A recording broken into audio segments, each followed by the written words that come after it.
This channel does not promote any violent, harmful, or illegal activities. All content provided by this channel is meant for an educational purpose only. দীর্ঘ প্রায় 3 মাস পর মুখ্যমন্ত্রীর নির্দেশে বীরভূম জেলায় আজ বোলপুর জেলা তৃণমূলের দলীয় কার্যালয়ে হবে কোর কমিটির বৈঠক। মাসে দুবার করে এই বৈঠক হবার কথা হলেও সেই বৈঠক করতে দেখা যায়নি কোর কমিটির সদস্যদের।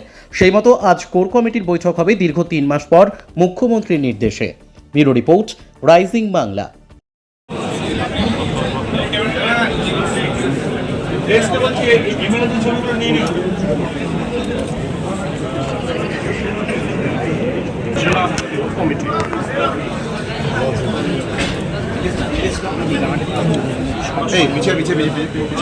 पीछे छोटे पीछे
প্রেসের ভাইকে অনুরোধ করবো আপনাদের ছবি হয়ে গেলে একটু আপনার নিচে করুন, একটু নিচে করুন, ঠিক আছে।